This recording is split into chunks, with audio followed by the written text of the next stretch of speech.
Welcome back, everybody, to another Danny Phantom review. This time we're taking a look at the Season 2 episode Rainstorm.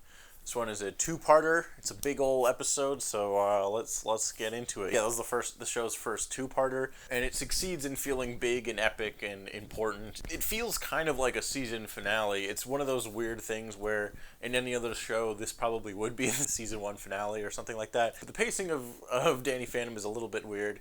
I think it mostly works. Something they decided to do this season was to start introducing two-parter episodes. There's 3 this season, and none of them are the season finale, which seems weird.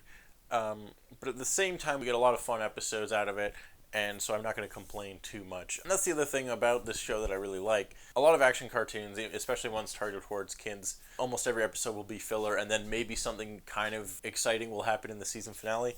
Not the case with Danny Phantom. Every few episodes, something big happens that shifts the status quo at least a little bit. And that's what we get here. 4 episodes into Season 2, we get a big, epic, big battle episode.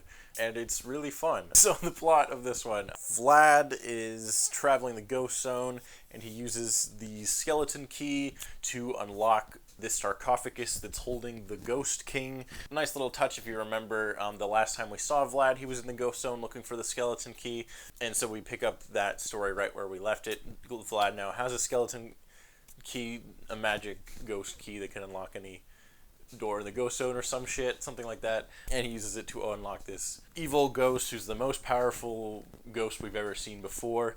What I like about this guy is, although it's like a brand new villain that comes out of nowhere and he's like the biggest villain we've ever seen, it still feels like a natural extension of the Danny Phantom lore we've seen up to this point. He's actually imprisoned in the same castle that we met the Fright Night, the Halloween-themed night ghost. And so as we know that there is a ghost knight, it makes sense that there would also be a ghost king. Although we haven't heard of this guy before, I think it does feel like a natural extension of the lore. And the stuff with Vlad and the skeleton key is a nice callback, a nice attention to continuity, which the show does care about most of the time. Brian Cox plays the Ghost King, and he just kind of hams it up, and it's a fun performance. We don't get a whole lot of him here because this episode is mostly focused on Danny and Vlad and Valerie. Yeah, that's right, Valerie's back. Yay! The best character. We get a lot of great moments with her and some cool character progression as well. So basically, Vlad unleashes this Ghost King because he's trying to steal his power or whatever, and then, oh no, now he's loose and causing havoc and going to try to take over the world and all that stuff. This also drives out pretty much all the ghosts we've seen up to this point in the ghost zone, out of the ghost zone, and they're all like kind of hiding in Amity Park because they're afraid of the Ghost King. They know he's like too powerful. We get to see Skulker and Ember, and all the ghosts we've seen up to this point come back in this big epic two-parter episode, so that's really fun. But yeah, the main plot kind of revolves around Vlad, Valerie, and Danny and their different interactions and relationships to each other. All fun stuff and really cool and interesting character dynamics that make the show really fun. Valerie's starting to develop a bit of a crush on Danny Fenton, but she still hates Danny Phantom. Vlad reveals to Valerie that he gave her all the ghost equipment, becomes a little bit of a mentor figure in this episode for her, encouraging her to continue her fight against ghosts, but she's still after Vlad when he's in ghost form. All these 3 characters end up having to team up to fight the Fright Night and his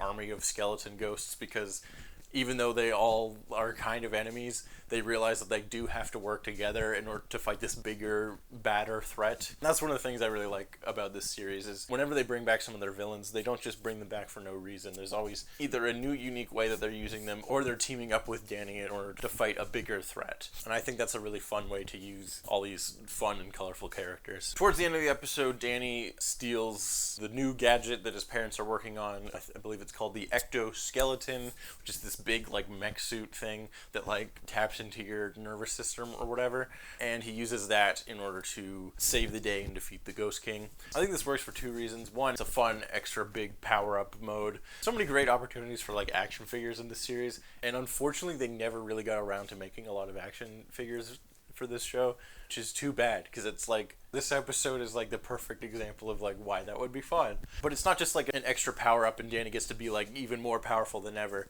Because the ectoskeleton taps into your nervous system or whatever, it slowly drains his energy and power level. Although he gets a power boost while he's using it, it's slowly draining him, and so there's a limitation to the amount of time he can be in this power suit.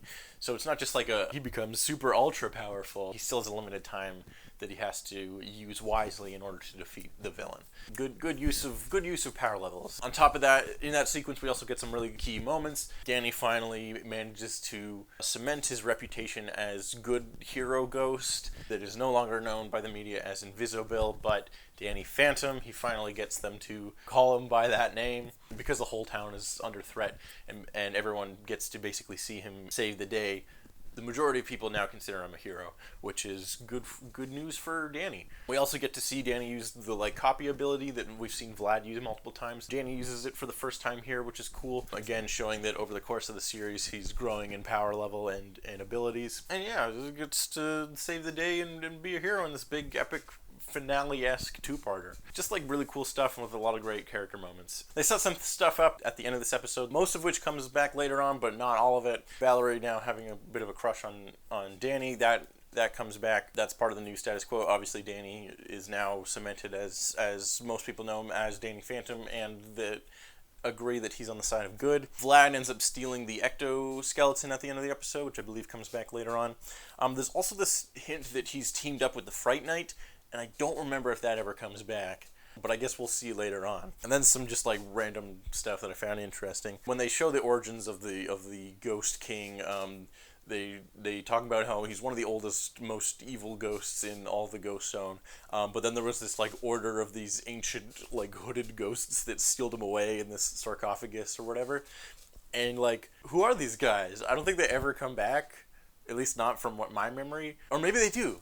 I don't remember. Either way, I'm curious. Who are these ghosts? I want to know more about that. There's a moment where there's some like nerds playing like a knockoff of Magic the Gathering, and Danny refers to it as nerd poker, which I find hilarious. Oh yeah, and then at the end of the episode, Danny and all the ghosts like Skulker and Ember and the nerd 50s ghost, all of them all team up and help him fight the big bad guy at the end in a big epic battle, realizing that although they are still enemies with Danny, the Ghost King is a greater enemy, and so they'll team up with him for the moment to defeat the big bad guy. And it's fun and cool, and it's fun to see Danny working with his villains. Part of that I think is just because the villains are all like kind of goofy. Like none of them are so evil that you entirely want to root against them. They're like just these really fun, goofy characters, and it's fun to see them whenever they show up. Oh yeah, there's a moment where Danny's fighting Skulker in this like department store or whatever, and Skulker ends up putting on like a baseball helmet and hits a baseball at him, and it reminded me of that one scene from Scooby-Doo in the Cyber Chase where the like cyber virus monster does the same thing, and I have no point to that other than it reminded me of that moment. Oh yeah, there's a moment towards the end where in order to distract Valerie, basically, he reveals her identity to her dad, which is kind of a dick move. It's an interesting status quo shift for Valerie because now her dad knows about her ghost fighting activities and stuff. Oh yeah, we get to see her dad again. Like that's another thing that's like cool about this episode is basically every character that's been in this show up to this point shows up in this episode and has something to do. A lot of it's pretty minor, like Jazz has her similar like mostly in the background, but casually helping Danny hide his secret. Yeah, Valerie's dad ends up helping Danny's parents with their ghost technology in order to protect the town from the ghost zone and stuff like that. But yeah, Danny kind of gives away Valerie's identity, which is kind of a dick move. He'd be pretty pissed if Valerie did that to him. So not cool, Danny. I know you had to like get around her in that moment, but like still, That's basically it. This big epic battle that even though it's from a new thread, it still feels like the culmination of a lot of all the stuff that they've set up to this point. And they also set a few things up that will continue to carry on throughout the series. Valerie and Danny have more stuff to go through. Vlad is still up to no good. But yeah, this is one of the big major turning point episodes. It's definitely an essential episode, and it's the first two-parter, so that's also cool. And that's about it. So we'll see how some of these plot elements will continue later on in the series, and we'll see you in the next episode. So thanks for watching, and subscribe for more videos. Yeah.